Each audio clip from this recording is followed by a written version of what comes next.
amigos de la Agencia Andina, bienvenidos a una nueva edición de nuestro programa Al Quinto Día. Hoy es viernes 24 de julio del año 2015, contentos porque el Perú consiguió su tercera medalla de oro en los Juegos Panamericanos, una marca, una performance que no habíamos conseguido en este tipo de competencias en participaciones anteriores. Sin embargo, un poquito tristes porque nuestra compatriota Inés Melchor no consiguió colocarse en el podio de los triunfadores. Sin embargo, Inés nos ha dejado una lección en otro sentido, una lección de entrega, de pundonor, de coraje, que nos hace pensar en que los peruanos, si ponemos de nuestra parte y pusiéramos una cuota de esa misma entrega que nos mostró Melchor, podríamos hacer grandes cosas, no solo por nosotros mismos, sino también por nuestras familias y por el país. El programa de hoy está dedicado al tema de la educación. Nos acompaña el viceministro de Gestión Pedagógica, el doctor Flavio Figalo Rivadeneira. El que estudia triunfa, era un antiguo mensaje de las abuelitas y de las mamás. De eso vamos a conversar porque además el Ministerio de Educación ha puesto ya en circulación, en el ciberespacio, el portal Ponte en Carrera, una plataforma virtual donde uno puede encontrar información valiosísima sobre las carreras universitarias y técnicas. De eso nos va a explicar con más detalle el viceministro Figalo. Viceministro Figalo, buenos días, bienvenido a la Agencia Andina. Buenos días, muchas gracias. Ponte en Carrera, ¿qué es lo que nos ofrece? Hay una serie de informaciones, hemos estado revisando, hay datos puntuales, hay todavía datos pendientes respecto a los costos, por ejemplo. ¿Qué es Ponte en Carrera, viceministro Figalo? Ponte en Carrera es un portal, ¿no?, que se inicia en esta ocasión con una muestra de 500.000 informaciones sobre la situación, digamos, laboral y educativa de las personas, ¿no? La idea es mostrar qué pasa, digamos, cómo escoger una carrera, ¿no? O sea, hay un tema vocacional, ¿no? Hay un tema, digamos, que tiene que ver con información, o sea, dónde puedo estudiar, qué puedo estudiar, dónde puedo estudiar, ¿no?, y qué resultados voy a tener, ¿no? En Ponte Carrera están todas estas cosas. Entonces uno puede encontrar información, por ejemplo, sobre cuánto más o menos gana, ¿no?, un egresado de una carrera, ¿no?, al momento de salir de la universidad. Pero también puede encontrar un conjunto de test, ¿no?, que le permiten a uno compararse y ver, digamos, cuál es su vocación, ¿no?, cuáles son sus intereses, cuáles son sus habilidades. Puede encontrar videos donde hay personas que han trabajado en determinada actividad y cuentan, digamos, cómo es la experiencia para que uno tenga una mayor información, ¿no? Hay puntos de contacto que le permiten saber dónde se pueden obtener becas, cuál es la oferta laboral de determinadas carreras, etcétera, ¿no? De esta manera, la ciudadanía, las instituciones educativas y el Estado tienen un conjunto de información fiable que le permite tomar decisiones, ¿no? Claro, y tomar decisiones informadas sobre todo, que podría estar dirigido a los propios estudiantes, pero también a los padres de familia, que en muchos casos son los que participan en la decisión de qué es lo que estudian los hijos, ¿no? Ciertamente, o sea, yo recuerdo y me imagino que todos recordamos que al terminar la secundaria, una de las conversaciones que hay en casa siempre es, bueno, ¿y qué vas a hacer?, ¿no? ¿Y qué cosa es lo que quisieras hacer? Entonces hay conversaciones sobre a mí me gustaría tal cosa, pero mira qué hace tu tío, ¿no? Mira qué le ha pasado a tu primo, mejor estudia aquí, mejor estudia allá, no, yo quiero ir cerca, yo quiero ir lejos, etc. Pero se convierten en conversaciones familiares que tienen como fuente de información solamente el entorno inmediato. Con este observatorio uno puede tener una información que va más allá, ¿no?, y que es más fidedigna en términos de lo que puede verse. Y entonces esto va a ayudar a los padres, ¿no?, a los chicos, ¿no?, y a todos en general a ver mejor y tomar mejores decisiones. Ahora, por el tema de la información es valiosísimo. Sin embargo, ¿qué es lo que podría ocurrir, viceministro Figalo? Cuando uno entra a la página y encuentra que, por ejemplo, una carrera como la educación, que recibe un sueldo promedio de 1.200, 1.500 soles, podría ser un desincentivo, si cabe el término, para estudiar esa carrera, porque una preparación universitaria cuesta bastante más que eso, entonces uno dice, ¿para qué estudiar esta carrera si voy a ganar tan poco? ¿Cómo se balancea, cómo se consigue el equilibrio cuando ocurren cosas como esa, o podrían ocurrir cosas como esa?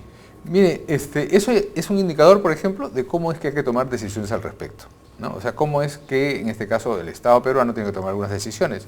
Los salarios docentes, de alguna manera, se rigen por los sueldos públicos, en la medida que la mayor cantidad de personas que trabajan en la educación están en el espacio público. Entonces, depende del incremento que pueda haber en el sector público de esos salarios, ¿no? Un maestro debería estar, digamos, a media tabla, ¿no? O sea, no necesariamente entre las que trabajan más, pero tampoco entre las que menos, ¿no? Y debería reducirse la diferencia entre el que gana más y el que gana menos, ¿no? Ese es el objetivo, digamos, de ir mostrando esta información y comenzar a tomar decisiones de política en esa dirección. En el caso del incremento de los maestros, ¿no?, lo que se ha propuesto, ¿no?, es desarrollar una línea de acción que permita duplicar el salario docente de aquí al 2021. ¿no? Que esa es, digamos, otra línea de trabajo del Ministerio, ¿no? Entonces, dentro del portal Ponte en Carrera hay información además de todas las regiones, ¿no? Hay desde el norte, de la sierra, en la selva, en el sur. Usted nos explicaba que hay alrededor de 500.000 datos. ¿Cómo es la...? Este asunto funciona de la siguiente manera. Hay lo que se llama una planilla electrónica. La planilla electrónica las empresas colocan, digamos, por ejemplo, de acá, de Editora Perú. De Editora Perú, ¿no? De Editora Perú, digamos, ha colocado el nombre de las personas, de qué universidad egresaron y cuál es la edad que tienen, digamos, y cuál es el ingreso que hay. Entonces, con esa información, ¿no?, que es anónima, o sea, no podemos saber, digamos, quién es quién, ¿no?, que es anónima, se contrasta con la información de los egresados de las universidades de los últimos 4 años. Se toma esa porción de la información, de esos 500.000 datos se toma esa porción de la información y con esa porción se elabora este ranking, digamos, que tiene que ver en este caso con los ingresos, ¿no? Y entonces se determina para estas carreras, las personas de estas instituciones tienen estos resultados. Si no hay personas, por ejemplo, en esta muestra, porque esto todavía es el 64% de lo que tenemos que hacer, o sea, nos falta 40% más o menos todavía por llenar, ¿no? Si no están en esta muestra, por ejemplo, si las personas no trabajan en empresas, si no están trabajando de manera independiente, ¿no?, la información puede no salir. Claro. ¿No? Entonces lo que estamos haciendo ahora es un convenio con SUNAT que nos permita obtener esa información de tal manera que también incorporar a los independientes. ¿Qué harán los informales, digamos, los que no declaran ni trabajan en una empresa formal, ¿no? Ahí tendremos que hacer algunas encuestas que nos permitan ir midiendo cómo es, ¿no? Entonces, este es el primer paso de un conjunto de información que debe ir creciendo. Otra cosa, por ejemplo, que debemos hacer, ¿ya?, es, hoy esta es una información que es una fotografía. Dice, el día de hoy, esta es la situación, estas son las instituciones que tenemos, estas son más o menos los salarios que tienen las personas que van a ganar al momento de salir de la universidad. Bueno, pero no es una foto ni dice nada sobre qué va a pasar. Claro, el mercado, ¿no?, puede evolucionar, claro, por cierto, ¿no? Y uno entra a la universidad y en 5 años las cosas pueden cambiar. Ahora, a la par con esta información que es importante, el Estado también está ofreciendo, pues, becas, ¿no? Si bien es cierto, hay datos de universidades que son en realidad costosas para el promedio de los peruanos, también el Estado está haciendo un esfuerzo importante por proveer estos apoyos que van directamente, en algunos casos como Beca 18, a las familias o a los estudiantes de familias en situación de pobreza, pero que tienen excelencia académica. Este esfuerzo por complementar la información con la oferta de becas, digamos, ¿qué innovaciones va a tener en los próximos meses o años? Lo que ha ocurrido es que este conjunto de becas, primero, ha aumentado de manera notable, ¿no? Segundo, esto se va a complementar con crédito educativo, ¿no? Es decir, no se puede aumentar infinitamente el número de becas, pero sí se puede aumentar el crédito educativo, ¿no? De tal manera que las personas puedan, ¿no?, alcanzar sus estudios, ¿no?, y después ir pagando, digamos, el costo de los estudios. Esto abre un conjunto mayor de oportunidades. El crédito educativo, disculpe, viceministro, sí, eso ya es abierto, ¿no? Porque el caso de Beca 18 era para familias en situación de pobreza. El crédito educativo es para toda familia. El crédito educativo es para todas las familias. Entonces tenemos ya 2 instrumentos, ¿no? O sea, un instrumento que apunta a la inclusión, ¿no?, de los que tienen, digamos, las capacidades suficientes, pero no tienen los recursos suficientes, ¿no? Y otra que tiene, bueno, no tenemos todos los recursos, ¿no?, pero podemos hacer el esfuerzo para poder apalancar, como se dice, ¿no?, recursos para, digamos, hacer este salto educativo. Pero al mismo tiempo estas becas y este crédito tiene que combinarse con una excelencia en la educación, ¿no? O sea, esta información del observatorio también permite tener una idea de más o menos qué cosas es lo que están ofreciendo las distintas instituciones y qué cosas están logrando las distintas instituciones, ¿no? De tal manera de que las becas y el crédito, por ejemplo, se orienten hacia las mejores, ¿no?, y no se orienten, digamos, hacia aquellas en las cuales, digamos, no se va a obtener mayores beneficios, por ejemplo. Claro, porque además las tasas de retorno son en algunos casos muy bajas, ¿no? Hay estudios que han demostrado que en algunas instituciones la tasa de retorno es cercana a 0. Por tanto, ahí convendría más hacer un ahorro de esos recursos y montar un negocio en el mediano plazo. Exactamente, ¿no? Entonces lo que nosotros tenemos es que orientar los recursos de todos los peruanos hacia el mejor resultado para todos los peruanos, digamos, ¿no? Claro que sí. En cuanto a las becas, viceministro, ¿algunas cifras que nos podrían poner en contexto de lo que se ha avanzado en estos últimos 12 meses, por ejemplo? En estos últimos 12 meses yo diría que se ha avanzado mucho, hay un incremento de becas que está llegando casi a las 50.000 becas ya. Esta es una cifra muy importante y se complementa no solamente con las becas de pregrado, sino se está completando con las becas Presidente de la República, que son becas de posgrado.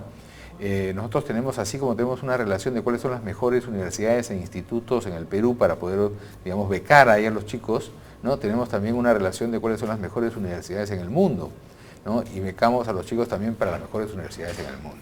Nos hemos encontrado, por ejemplo, con un tema, esto es una cosa interesante, nos hemos encontrado con un tema que hay una dificultad para acceder a las becas internacionales. Y esta dificultad no tiene que ver con las capacidades intelectuales ni con la oferta de becas, ¿no? Tiene que ver con el manejo del inglés, ¿no? O sea, en los estudios universitarios internacionales en China, en Alemania, en Francia, que eso se hacen en inglés, ¿no? Por lo tanto, el inglés es fundamental para poder lograr esto.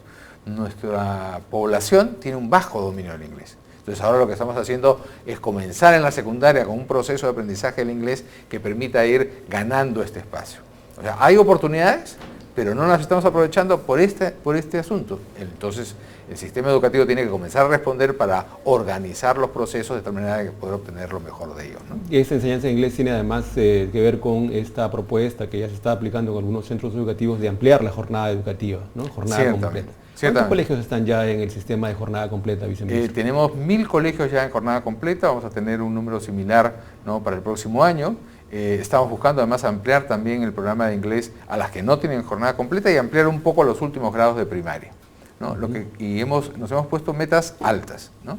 O sea, hay un sistema, un conjunto de estándares europeos para el aprendizaje de inglés, ¿no?, que tiene determinados niveles.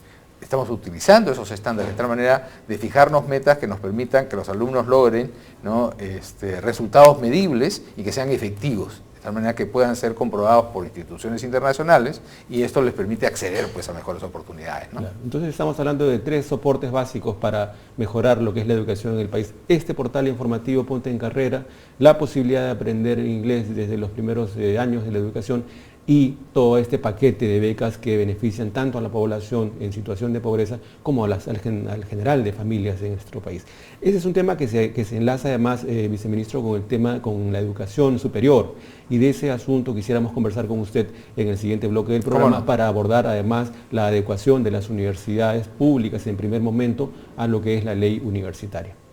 Amigos de la Agencia Andina, vamos a regresar con el viceministro Flavio Figalo en el siguiente bloque de nuestro programa.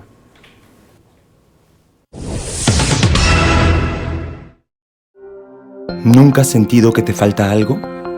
Como cuando sales de casa en la mañana y sientes que algo se te olvida, pero nunca sabes qué es. Esa sensación de que hay algo más que deberías estar haciendo. Otro lugar en donde deberías estar. Ese vacío que no se llena, porque no está en tu closet, porque no está en tu estómago. Es el nombre de la canción que no te acuerdas. La pieza del rompecabezas que no estaba en la caja. Es esa parte de ti que no sabías que faltaba, en el lugar donde no habías buscado. Un lugar donde no se habla de comida, sino de sentimiento. Donde te das cuenta que no eran los zapatos nuevos lo que necesitabas, sino caminar de nuevo. Un lugar donde nunca sientes que algo se te olvida, porque te recuerda que todo lo llevas siempre contigo. Donde 140 caracteres son demasiados, porque no hay palabras. Es la pieza que encaja. La imagen completa. Es lo que deberías estar haciendo, en el lugar donde deberías estar. Donde el vacío te llena por completo. Donde en medio de la nada no necesitas nada más. Un lugar que no descubres, sino que te ayuda a descubrirte. Eso que no sabías de ti, vive en Perú. Ven a descubrirlo. Perú, país de tesoros escondidos.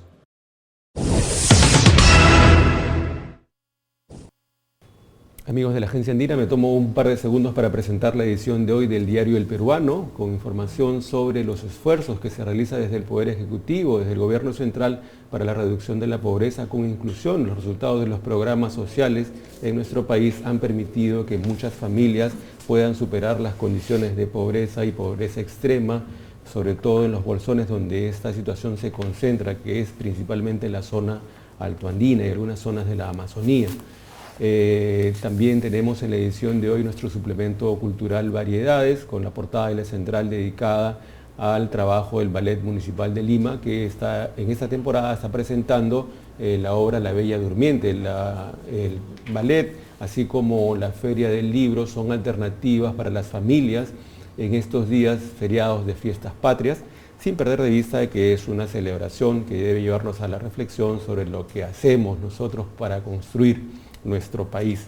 No solamente es pedir servicios, sino también qué es lo que aportamos nosotros por la construcción de una sociedad igualitaria, equitativa, justa, con expectativas de desarrollo. Continuamos en la conversación con el viceministro Flavio Figalo, viceministro de Gestión Pedagógica del Ministerio de Educación. Hemos conversado sobre el tema del portal Ponte en Carrera, con información valiosa sobre las carreras que existen y se ofrecen en distintas zonas del país, además de las remuneraciones que reciben los profesionales que están en ejercicio, los costos de la educación y, en fin, una serie de datos que son importantes no solo para los estudiantes, sino también para los padres de familia, para ayudar en esta decisión que debe ser muy informada, porque la educación superior es un paso importante. Y hablando de educación superior, hace un año, poco más, unos días más, hace unos días se cumplió un año de la aprobación de la ley universitaria. Sabemos que hay instituciones públicas que se han agrupado y están en contra de la aplicación de esta norma. Se dice, por ejemplo, que es una norma que afecta a la autonomía universitaria. Es un concepto discutible, pero que precisamente aprovechando la presencia del viceministro Figalo vamos a aclarar este tema y a la vez preguntarle en qué estado se encuentra, viceministro, la aplicación, la adecuación de las universidades a esta norma. Bueno, esta norma es parte de un conjunto de otras actividades que tienen que ver, digamos, con una transformación de la educación superior. Y esto es resultado de una decisión política que dice que el Ministerio de Educación tiene que ser responsable no solamente de la educación básica, sino también de la educación superior. Y tiene entonces que ejercer rectoría sobre ella. Entonces la ley universitaria es una pieza, el observatorio es otra pieza, la acreditación es otra pieza y la política de fomento de la educación superior es otra pieza. Con este conjunto de cosas lo que queremos hacer es transformar la educación superior. Uno debería ponerse, digamos, en este sentido, metas importantes, por ejemplo, ¿no? Faltan pocos años, faltan 6 años para el Bicentenario, ¿no? El próximo año van a entrar a la secundaria los chicos que van a salir el 2021, la generación del Bicentenario, digamos. Para cuando esto ocurra, ¿no? Estos chicos no solamente deben haber pasado por una mejor secundaria que los anteriores, sino deben encontrar una educación superior en mucho mejor estado, que les ofrezca mucho más oportunidades de las que se les ofrece hoy. Entonces, este es un trabajo que hay que hacer, ¿no? La otra cosa que tenemos que hacer es lograr que las universidades estén, digamos, en el lugar que merecen. O sea, nosotros no tenemos ninguna universidad entre las 500 universidades mejores del mundo. ¿Acaso no deberíamos tenerlo? Hoy nos enorgullecemos de los resultados, por ejemplo, en Toronto, ¿no? Estamos ganando más medallas de oro, esto es producto del esfuerzo. ¿Es posible entonces? Si es posible hacer eso, es posible también lograr lo otro. Entonces, en eso hay que empeñarnos. En este camino, ¿no? La ley universitaria, como una pieza más, tiene un conjunto de elementos, ¿no? Que propician una transformación profunda de la universidad, que comienza por el cambio de las autoridades y un sistema de elecciones distinto y un nuevo estatuto de funcionamiento de la universidad. ¿Qué pasa con el viejo régimen, como dirían los franceses, l'ancien régime, ¿no? ¿Ya? Hay resistencia porque van a perder, ¿no? Las condiciones, ¿no? Que tenían antes, ¿no? Hay muchos que aceptan esto de buena gana y de buena voluntad, ¿no? Y por lo tanto hacen, y más bien lo hacen rápido, para avanzar en la transformación y poder lograr mejores resultados con su institución, sobre todo en particular las instituciones públicas. Y hay otros que se resisten un poco más, dicen, no, todavía el Tribunal Constitucional no se ha pronunciado, entonces yo no voy a hacer caso todavía, se amparan en pequeñas triquiñuelas legales, ¿no? En fin, hacen lo posible por resistir este proceso. Lo concreto es que la Superintendencia Nacional de Educación Superior ya ha aprobado el reglamento para la elección, la guía para la elección de las nuevas autoridades que deben estar ejerciendo su autoridad, digamos, el 31 de diciembre de este año. ¿Podría explicarnos, por favor, viceministro, cuáles son los pasos en esta guía de elección de nuevas autoridades? Claro, el SUNEDU tiene como función interpretar la ley y definir, digamos, las condiciones de su aplicación. Eso está en la misma ley, ¿no? Y en esa potestad, ¿no?, es que ha elaborado esta guía. Esa guía además está conversada con los organismos electorales, de tal manera de seguir las pautas necesarias para que haya una elección transparente en la universidad. Si va a haber una elección universal, entonces tiene que haber ciertas condiciones para que esta se dé, porque tiene que ser universal, porque tiene que estar garantizada la asistencia y porque tiene que estar garantizado también el resultado. Nosotros conocemos, hemos estudiado en la universidad, hemos estudiado en institutos superiores y sabemos que estos procesos suelen ser más bien complicados, controversiales, llenos de apagones, ¿no?, falta de padrones, etc. Bueno, hay que hacerlo bien esta vez. Hay que hacerlo bien y lograr la mayor participación de todos. ¿Para qué? Para tener las autoridades, ¿no?, que todos quisiéramos tener, ¿no?, y que éstas sean legítimamente elegidas. La guía permite y establece cuáles son los momentos, las pautas de cada una de estas etapas, para garantizar, ¿no?, que no haya discusión sobre los resultados. O sea, no puede haber una elección que dice, no, yo gané, tú ganaste. Hoy hay algunas elecciones en universidades y resulta que hay dos rectores. Resulta que los dos han hecho procesos electorales simultáneos y los dos han ganado. Es imposible. Eso significa que el proceso electoral se ha hecho mal, claro, ¿no? Imagínate usted que haya dos presidentes, no puede ser, ¿no? Habría que hacer elecciones de nuevo. Claro, una observación a la ley universitaria, viceministro, es que se ha concentrado en las universidades públicas, cuando la preocupación central de los peruanos está también en las universidades privadas, muchas de las cuales, como ya se ha dicho reiteradamente, funcionan en galerías, funcionan en el segundo piso de chifas y todo eso. ¿Qué se va a hacer con esas universidades que también deberían o están en el marco de la aplicación y de los objetivos de la ley universitaria? Bueno, una de las funciones de la SUNEDU es establecer los criterios de licenciamiento de la universidad, o sea, cuáles son las condiciones mínimas de funcionamiento de una universidad, ¿no? Ya el Consejo Directivo de SUNEDU está elaborando estas condiciones mínimas, ¿no? Y probablemente, así como ha salido una guía, va a salir en pocas semanas, digamos, un conjunto de lineamientos que diga, bueno, si no tiene baños, no puede funcionar, digamos, ¿no? O sea, si no tiene biblioteca, no puede funcionar. Si no hay las condiciones de defensa civil en el local, no puede funcionar, ¿no? Y otras más, digamos. Y estoy hablando de estas, las más básicas, ¿no? Entonces, quienes no cumplan estas condiciones de licenciamiento, entonces tendrán que cerrar, ¿no?